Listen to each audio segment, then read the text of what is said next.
Catherine of Alexandria was born in a historical context marked by deep contrasts, where the intellectual splendor of the city was mixed with religious persecution and the tension between the dominant paganism and the first Christians who tried to survive in the shadows of the empire.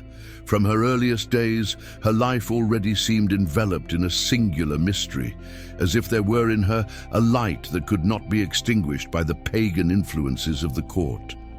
Raised in a noble and aristocratic environment, Catherine was surrounded by masters who instructed her in the arts, philosophy, rhetoric, and the natural sciences, making her a young woman of brilliant intellect and admirable elegance.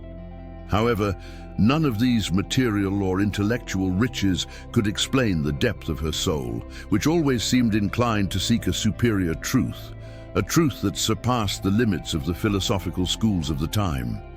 Thus, even without yet knowing the gospel, her heart was already walking toward that God who is the source of all wisdom and all love. From a very early age, Catherine showed a singular intelligence, capable of understanding complex subjects that many scholars took years to master. The court was impressed by her ability to discuss with respected philosophers, surprising them with subtle and profound arguments, especially for someone so young. But despite her fame and talents, she carried in her soul a silent restlessness, a feeling that the brilliance of human ideas would never be enough to fill the emptiness that was growing in her heart. It was as if an inner voice called her to something greater, inviting her to look beyond passing glories and to seek a definitive truth. This restlessness would later become the first step toward the Christian faith, which would completely transform her life. Catherine's family, deeply pagan, expected her to become an example of nobility and influence within Alexandrian society. Their plans included an advantageous marriage, political alliances, and the maintenance of the family tradition, which venerated the gods of the Roman and Egyptian pantheon. However, Catherine seemed little impressed by the proposals she received, even though they were made by young men of great social prestige. For her, none of these suitors seemed to possess what her heart truly sought: a purity, a wisdom, and a dignity that exceeded the human condition. Her constant refusal confused her parents, but it revealed a soul that already intuited, albeit vaguely, the exclusive call of Christ, the heavenly bridegroom. The city of Alexandria, famous for its monumental library, its philosophers, mathematicians, and scholars, became the ideal setting for Catherine's intellectual and spiritual formation. Living with so many masters and being exposed to different philosophical currents broadened her horizon, but it also deepened her perception that something essential was missing there: the absolute truth about the meaning of existence and the eternal destiny of the soul. The eloquent speeches of the philosophers seemed beautiful to her, but insufficient. The cosmological explanations seemed ingenious, but empty. The pagan cults, despite being luxurious, seemed to her devoid of transcendence. It was within this rich and contradictory environment that God began to secretly shape his future disciple. Despite all the formation she had received, Catherine did not allow intellectual pride to dominate her heart. On the contrary, her extraordinary intelligence was accompanied by a rare humility, which manifested itself in her willingness to listen, learn, and recognize her own limits. While many young aristocrats sought to display their knowledge to impress their masters, Catherine sought to understand the reason for things, the origin of principles, the foundation of existence. Her desire was not to be admired, but to discover the truth. This inner openness would later be essential for her to recognize Jesus Christ as the eternal wisdom that surpasses all human reasoning. Ancient accounts describe Catherine as a young woman of great beauty, whose presence naturally attracted the attention of everyone around her. However, her physical beauty never became a cause of vanity or self-sufficiency. On the contrary, she seemed to use it as a gift to be lived with dignity, without feeding the superficial admiration that many directed at her. Her demeanor reflected an inner elegance that transcended any external attribute, as if her soul were clothed with a light that inspired respect and reverence. This beauty, however, would not be her greatest gift, but rather the spiritual strength that would grow when she encountered Christ. The masters who taught Catherine were often surprised by the depth of her questions, many times deeper than the content of the lessons themselves. Her reflections went beyond the common interests of young people her age, revealing an inner maturity that seemed to anticipate a grand destiny. Catherine sought more than logical explanations or philosophical theories. She sought the ultimate meaning of human life, the first cause of all things, the supreme reason for which it is worthwhile to live. This constant search would inevitably place her before the gospel and the incomparable figure of Jesus Christ, the eternal Logos made flesh. There was in Catherine a spiritual sensitivity that distinguished her from the other youths of the court. While many were distracted by festivities, luxuries, and superficial debates, she was often found in silence, contemplating the order of the universe, reflecting on justice, virtue, and beauty.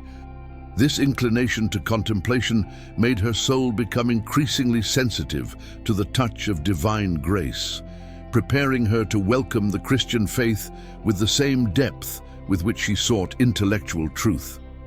Her soul was like a fertile field, ready to receive the seed of the gospel. Catherine's parents, though proud of her intelligence and renown, did not understand the depth of her inner life. For them, it was merely a matter of personality traits or characteristics proper to a brilliant young woman. But in reality, God was already leading their daughter along a path completely different from that expected by pagan society. He was silently preparing a saint who would become one of the greatest icons of ancient Christianity, a martyr of purity, wisdom, and courage. Before the name of Jesus was pronounced on her lips, he already reigned in her heart. Thus Catherine grew, surrounded by the intellectual splendor of Alexandria, admired by society, desired by noble suitors, and at the same time silently drawn by a truth greater than all human glories. Her natural virtues, united to the divine grace that was already touching her, made of her a ground prepared to receive the announcement of the gospel. The story that would change her life forever was about to begin, and the world did not yet imagine that that brilliant young woman would become one of the greatest defenders of the Christian faith before philosophers, emperors, and all those who sought to stifle the light of truth. Catherine's youth continued to be marked by a constant search for truth, and this inner thirst would inevitably lead her to an encounter that would transform her life.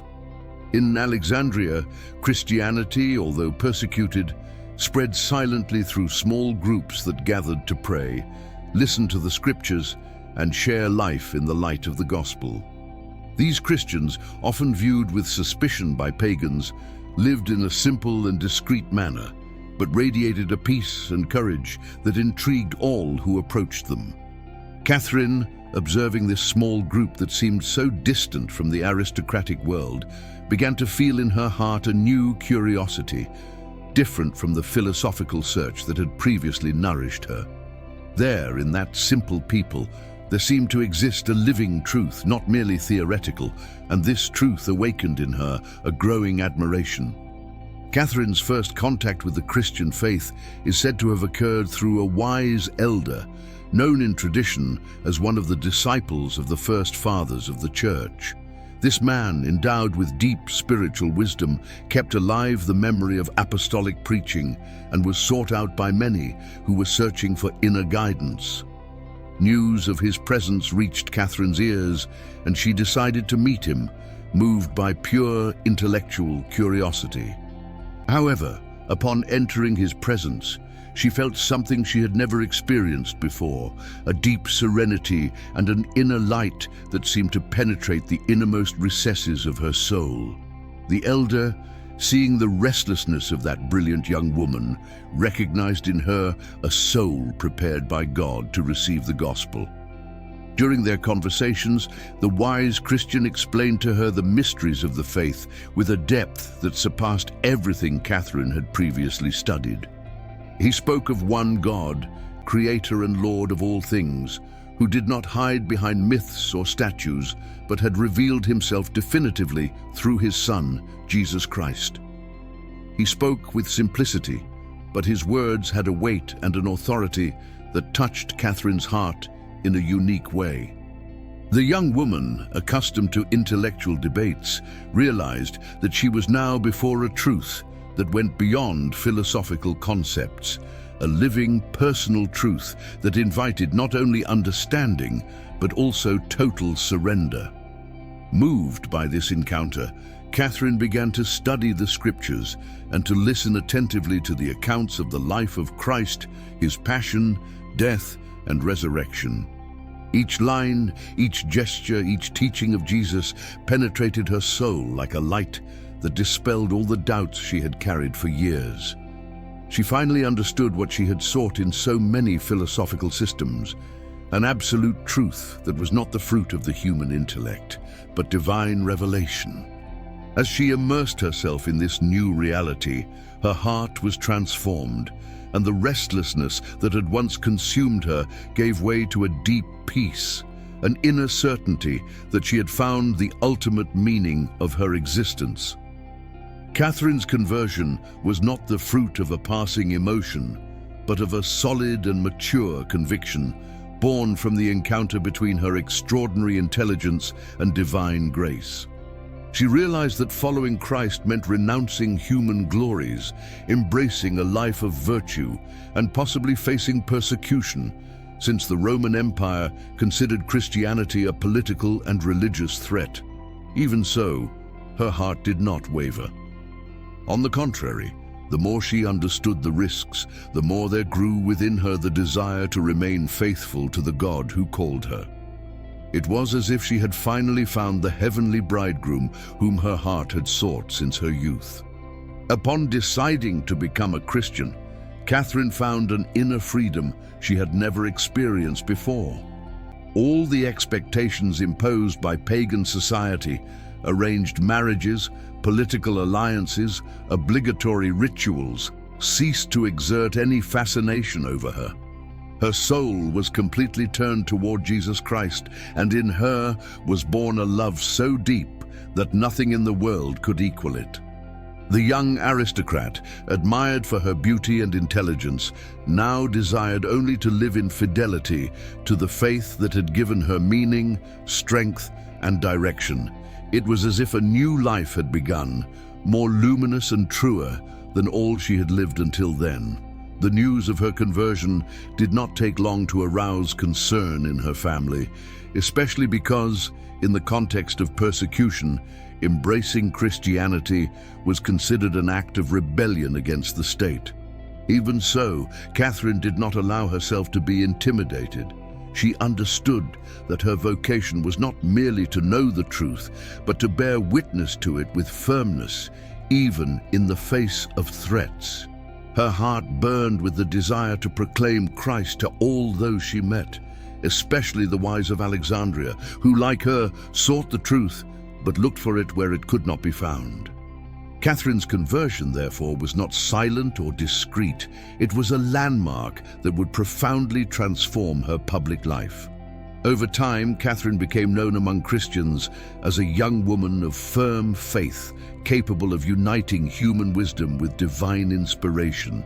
Many sought her out to hear her discourses, which were marked by rare clarity and depth. She spoke of Christ not merely as a master or philosopher, but as God himself made man, whose presence filled the entire universe. Her eloquence was so impressive that even some pagans began to take an interest in the Christian faith, moved by the force of her arguments. Thus, the newly converted young woman began to become a powerful voice in defense of the gospel. Catherine's relationship with the elder who had evangelized her became deep and spiritual. He saw in her not only a promising disciple, but an instrument chosen by God to illuminate a dark period of history. In his instructions, he encouraged her to remain firm in prayer, to cultivate humility, and to always seek the divine will. Under his guidance, Catherine matured not only intellectually, but spiritually, becoming an example of virtue and wisdom among Alexandrian Christians. It was evident that God had a grand plan for her. With her conversion, Catherine began to live fully the Christian virtues, dedicating herself to prayer, charity, and the study of the truths of the faith. Her heart, once divided among so many philosophical pursuits, had now found rest in the truth revealed by Christ.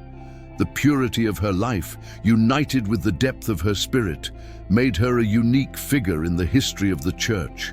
And so, as she deepened her faith, she prepared herself, without even realizing it, to face the greatest challenges of her existence, challenges that would require not only wisdom, but courage, steadfastness, and even the willingness to embrace martyrdom.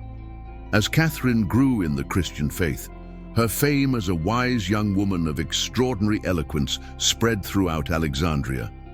The city, known as one of the greatest intellectual centers of the ancient world, was the stage for constant debates between philosophers, orators, and scholars who sought recognition and prestige. In this competitive setting, Catherine's serene and firm demeanor attracted even more attention. Now a Christian, she did not hide her faith and, when provoked, defended the truth of the gospel with arguments so deep and brilliant that they left her opponents disconcerted. Though still young, the spiritual strength that emerged from her words surpassed the rhetorical skill of the most renowned pagan sages, making it clear that it was not merely her natural intelligence speaking, but the divine light dwelling in her soul. Persecution of Christians was intensifying in various regions of the empire, especially under the government of Maximinus Dio, who saw Christianity as a political and religious threat. In Alexandria, the situation was no different. The emperor and his representatives tried to choke off the growth of the Christian faith, forcing everyone to participate in pagan cults and to offer sacrifices to the gods. Christians who refused were imprisoned, tortured, and even killed. In this context of fear and uncertainty, Catherine became a prophetic voice, courageously denouncing the falseness of the idols and the injustice of the imperial laws. Her firm stance enraged the authorities, but also inspired countless Christians who found in her an example of unshakable fidelity. The fame of her wisdom reached the ears of the emperor himself, who, curious and irritated at the same time, decided to summon Catherine into his presence. He believed he could convince her to renounce Christianity by using experienced philosophers, masters of rhetoric and logic. Thus, he gathered about 50 of the brightest sages of the empire to debate with her. The aim was to humiliate the young Christian publicly, proving that her faith was irrational and that the gospel had no foundation before human reason. However, the emperor did not understand that no human wisdom is able to silence the truth when it speaks through a soul totally surrendered to God. When Catherine entered the hall where the philosophers awaited her, the atmosphere fell silent. Her beauty, serenity, and dignity impressed even those who had come to humiliate her. She did not seem intimidated by the great assembly of sages, nor by the emperor who observed her with a calculating gaze. On the contrary, her demeanor revealed a deep peace, the result of the absolute certainty that Christ was with her. When they gave her the floor, her voice echoed firm and serene, and her first sentences already made it clear that the debate would not be as the emperor had imagined. Catherine began by speaking about the nature of God, about the rationality of creation, and about the eternal Logos who became flesh, uniting in himself divine and human wisdom. The philosophers, accustomed to dominating any discussion with their complex arguments, were surprised to realize that this young Christian knew deeply not only the scriptures, but also Greek philosophy, rhetoric, and even the theories of their own pagan masters. Catherine used each piece of knowledge as an instrument to reveal the truth of the gospel, dismantling with elegance and precision every objection raised against the Christian faith. She showed that authentic reason does not oppose faith, but finds its fullness in it, since God is the ultimate source of all truth and all understanding. Her answers were so inspired that many believed they perceived in them the direct action of the Holy Spirit. As the debate progressed, the atmosphere in the hall was transformed. What had begun as an attempt at public humiliation became an eloquent testimony to the strength of the Christian faith. The philosophers, one by one, were left without arguments in the face of Catherine's clarity.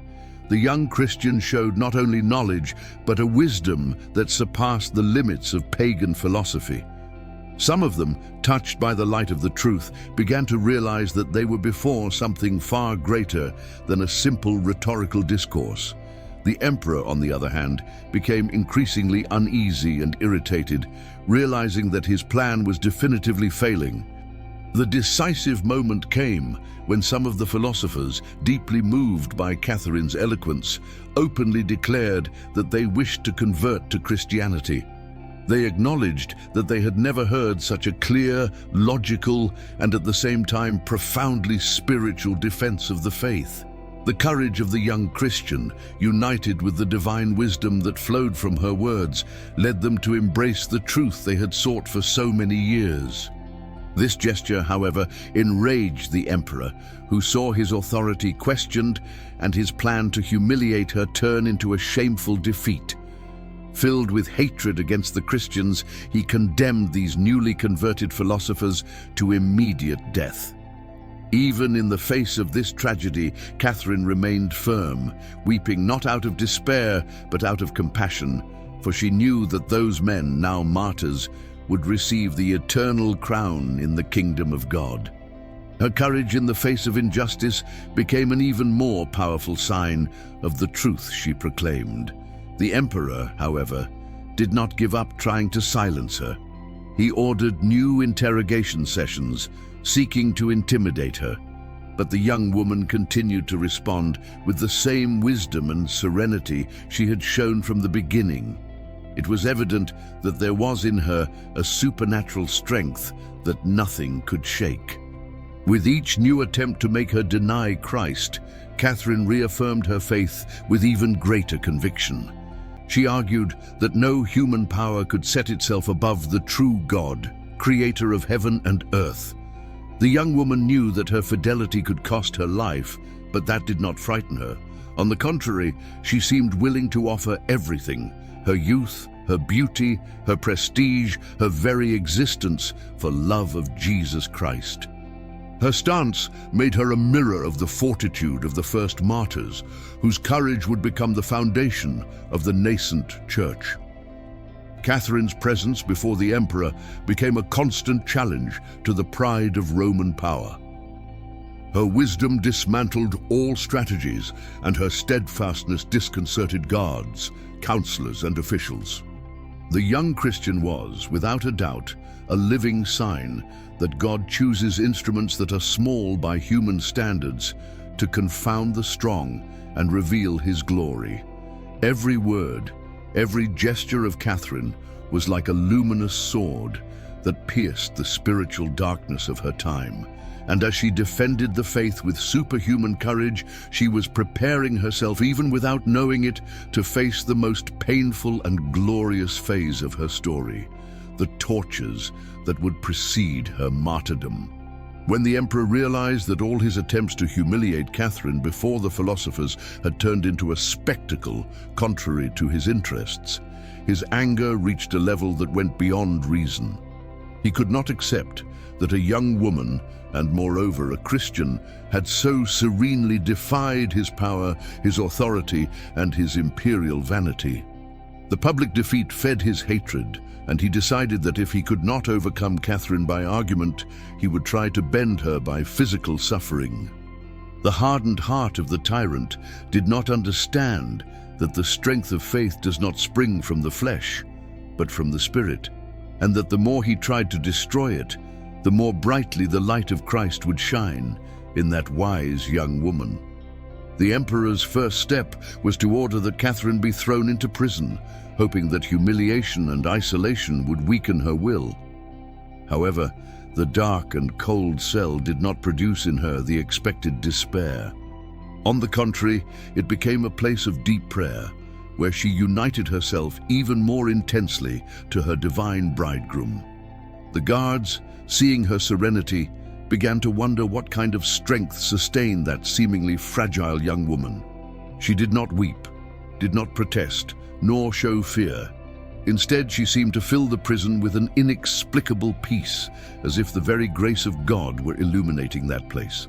News of Catherine's imprisonment began to spread among Christians and the population of Alexandria. Many discreetly approached the cell to hear her words of encouragement and wisdom. Catherine, even deprived of her freedom, became for all a beacon of faith and hope. Her silent testimony touched hearts and awakened conversions, something that enraged the emperor even more. He wanted a defeated and silent prisoner, but instead he heard the growing rumor that that young woman was converting even her own guards. The prison, far from silencing her, multiplied her influence. The emperor's wife, upon hearing of Catherine's wisdom and courage, became deeply curious. Moved by a spiritual restlessness she could not explain, she decided to visit the young Christian in secret. When she came before her, she found not a broken prisoner, but a woman firm, luminous, and filled with a supernatural peace. The empress, impressed, asked Catherine to explain to her the mysteries of the Christian faith. And there, in that simple cell, the young woman instructed her about Christ, about true freedom, and about the infinite love of God that surpasses any earthly power.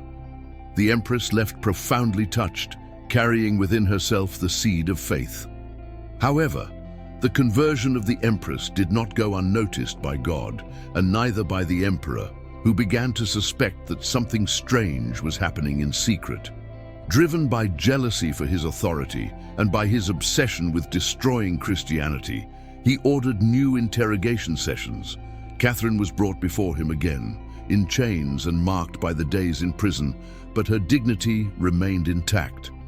Her eyes reflected an indomitable inner strength, and the emperor, seeing her, experienced a mixture of hatred and fear. He knew that this young woman represented a real threat to his dominion, not because of physical strength, but because of the spiritual authority that emanated from her. Realizing that no argument would make her renounce Christ, the emperor ordered that Catherine be subjected to brutal tortures.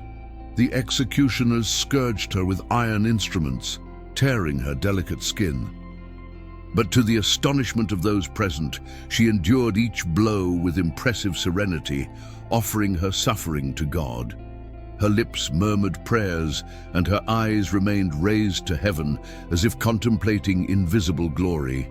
The executioners themselves, accustomed to seeing prisoners beg for mercy, were disconcerted in the face of such courage. It was evident to all that the strength of that young woman was not human. When they saw that the scourging did not break her, they decided to increase the cruelty even more. They tied her to a post, heated the tips of blades, and began to press them against her skin, trying to make her blaspheme. Even so, Catherine remained firm, repeating that nothing in the world would be capable of making her deny the living God who had given her life and truth. Each of her words was like a shining arrow that struck the hearts of those who heard her. Many soldiers, touched by her silent witness, began to question the injustice of that punishment and the truth of the Christian faith. The empress, who had received instruction from Catherine, could no longer hide her admiration and her newly born faith. Moved by love for Christ and compassion for the young prisoner, she interceded with the emperor for him to put an end to the tortures. Instead of listening to her, he became even more enraged, realizing that his own wife had been touched by the faith he so hated. This fact would tragically seal the fate of the empress, who would be imprisoned and condemned to death for professing Christ, also obtaining the crown of martyrdom.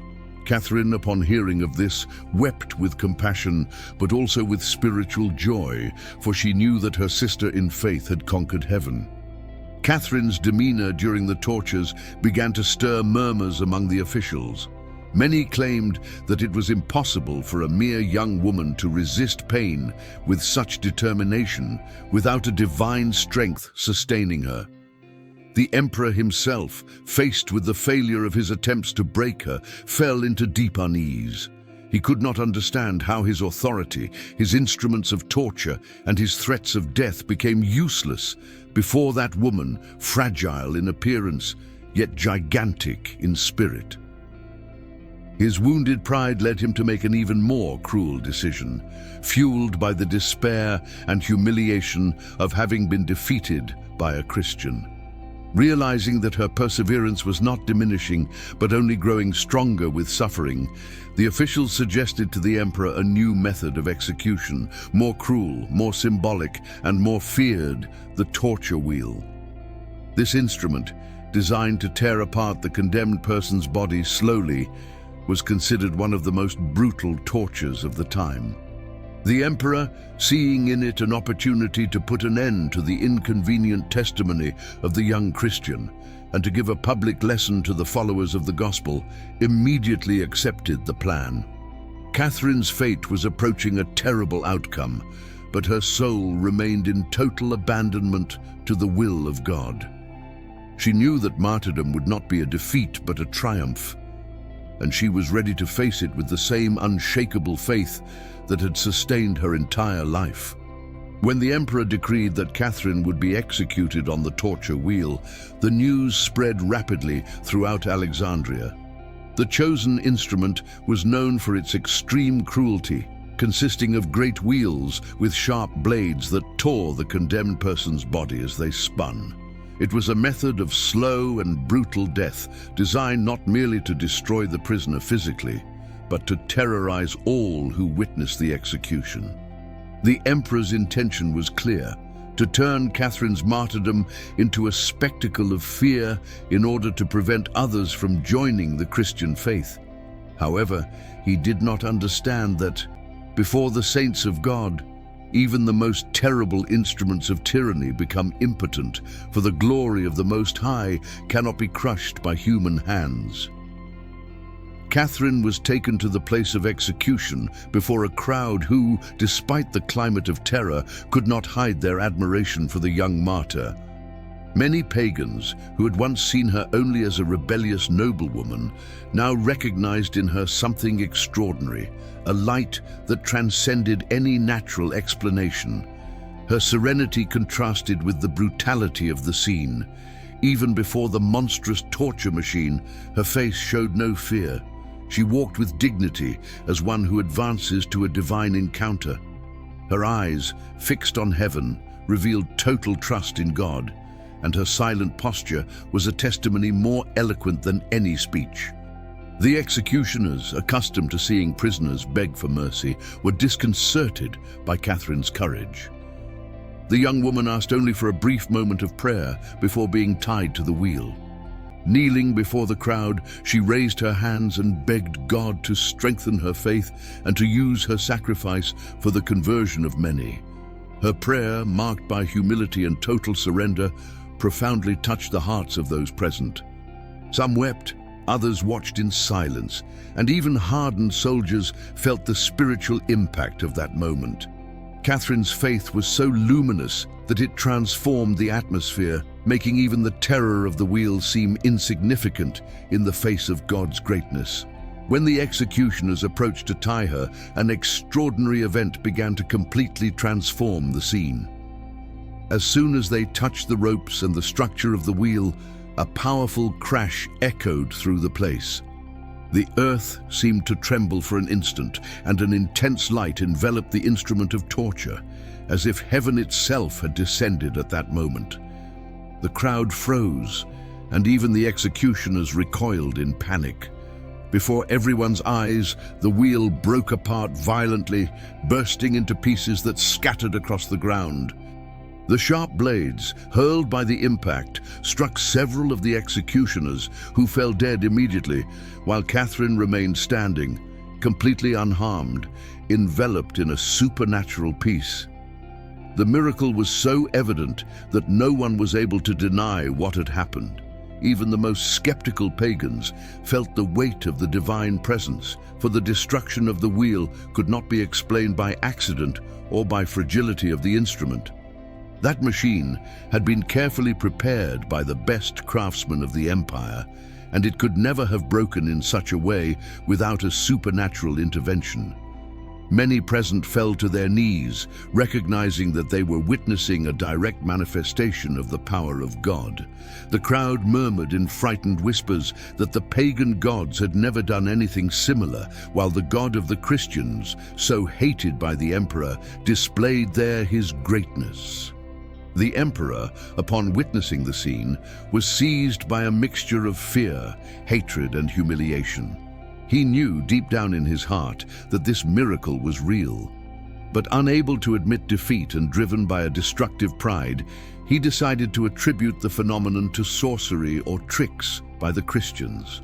His obsession with destroying Catherine grew even more.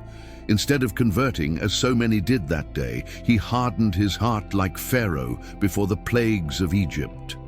The miracle that should have led him to faith only revealed more clearly his complete spiritual blindness and his irrational hatred of the truth. Catherine, for her part, remained deeply calm in the face of the miracle.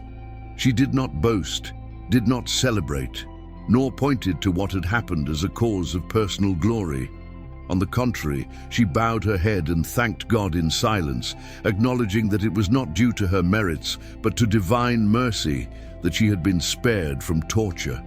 Her humility in the face of the heavenly intervention impressed the crowd even more.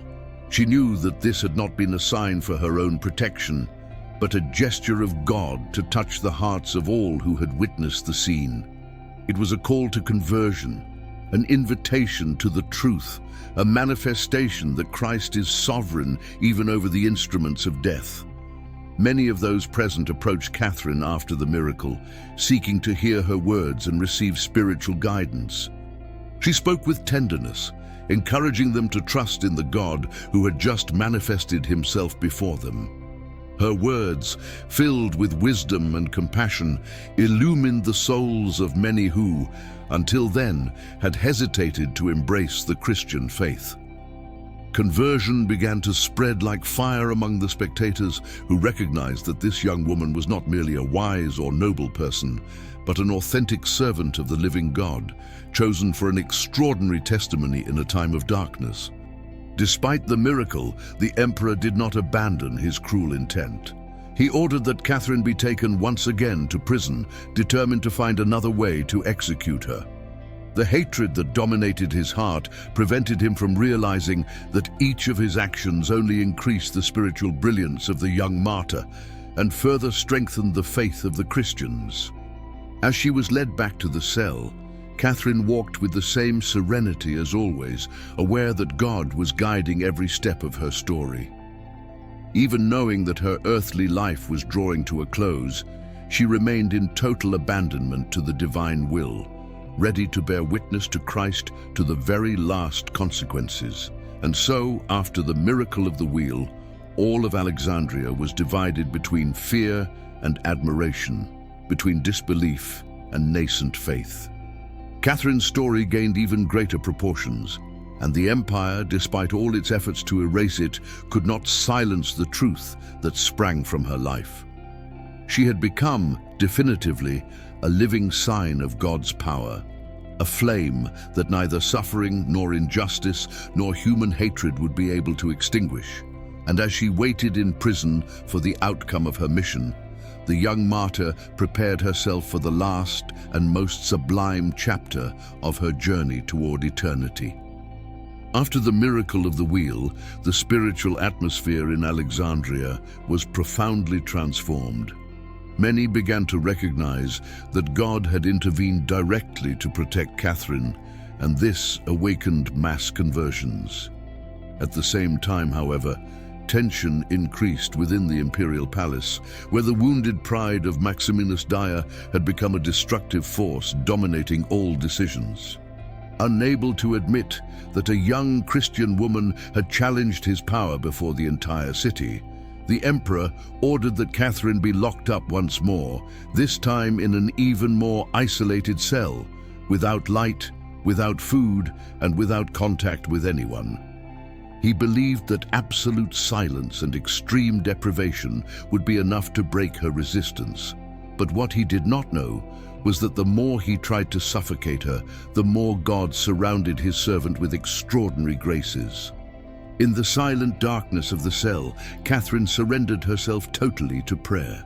Deprived of any comfort, she turned that somber place into a spiritual sanctuary where she could converse freely with God.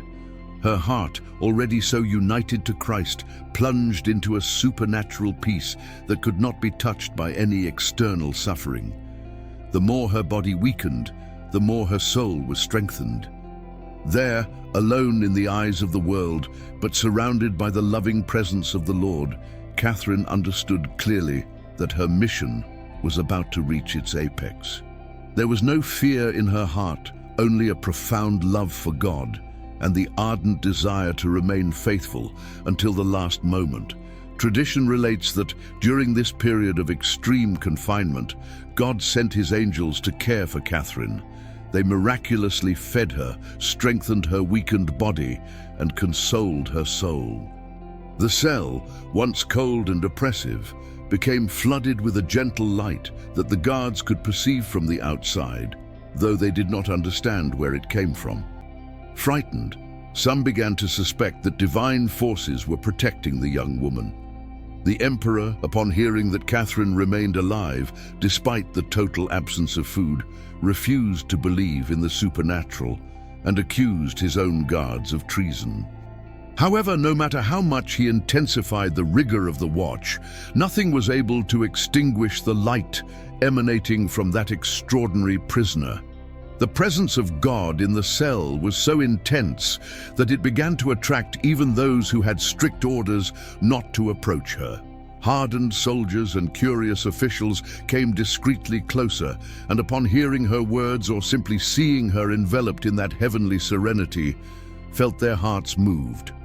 Catherine, even in chains, continued her mission of evangelizing and comforting, revealing to everyone that true freedom does not depend on external chains, but on the light that dwells in the depths of the soul.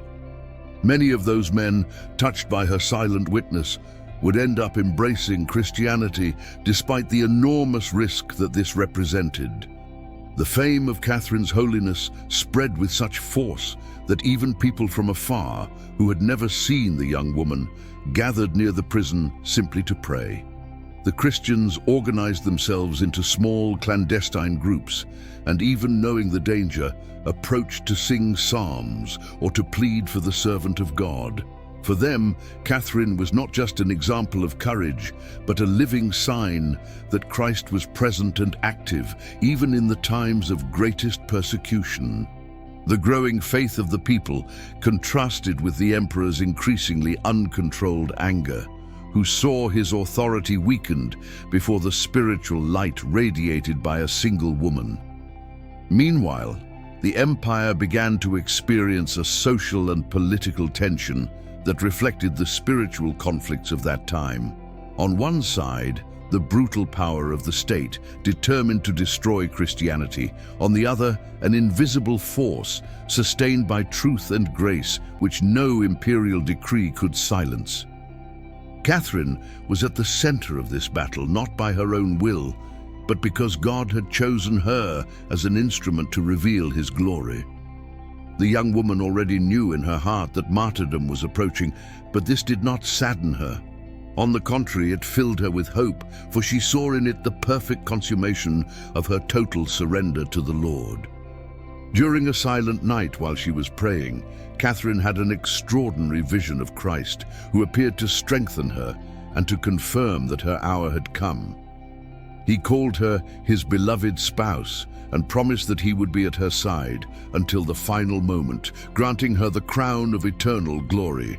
This vision filled her spirit with such profound joy that the next day even the guards noticed a difference in her countenance.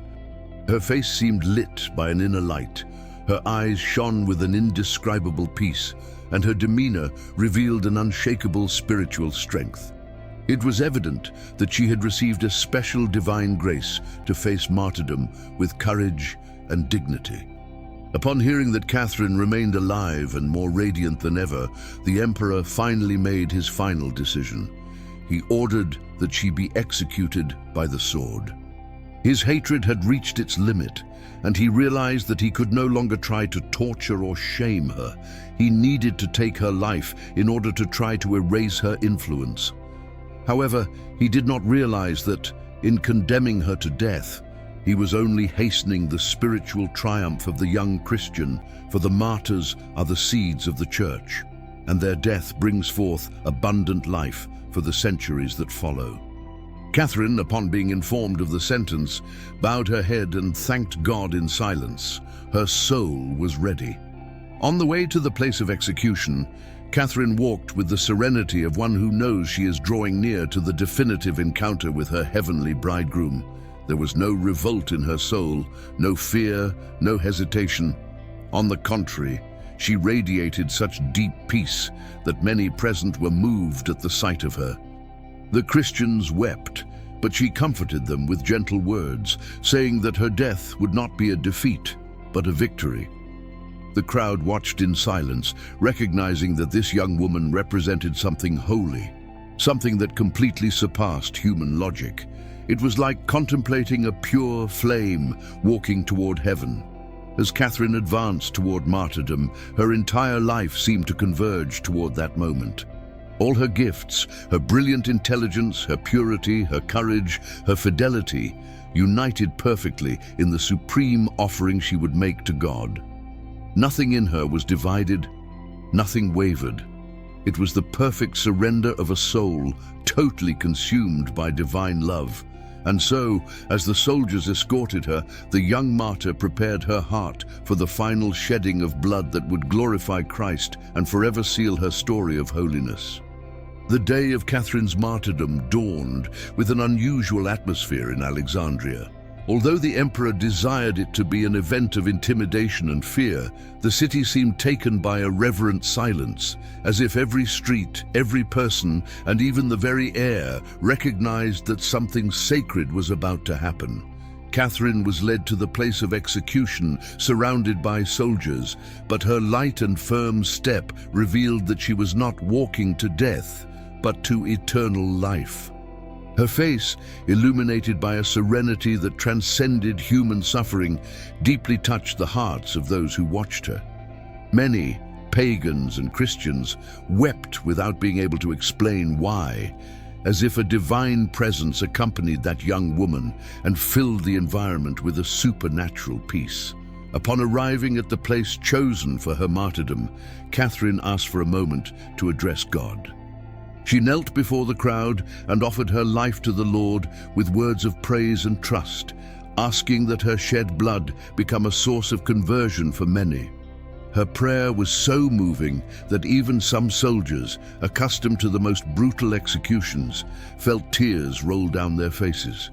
Catherine, with her habitual humility, did not ask for protection for herself or relief from pain, but only that her death might serve to glorify Christ.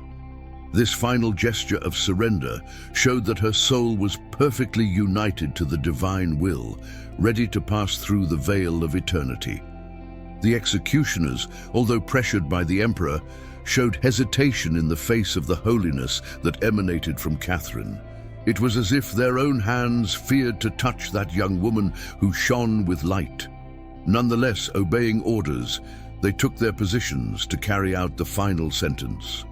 Catherine rose, lifted her eyes to heaven, and opened her arms as one who entrusts herself to the Father's care. Her fragile body, marked by tortures, seemed to bear no weight. It appeared rather light, sustained by grace.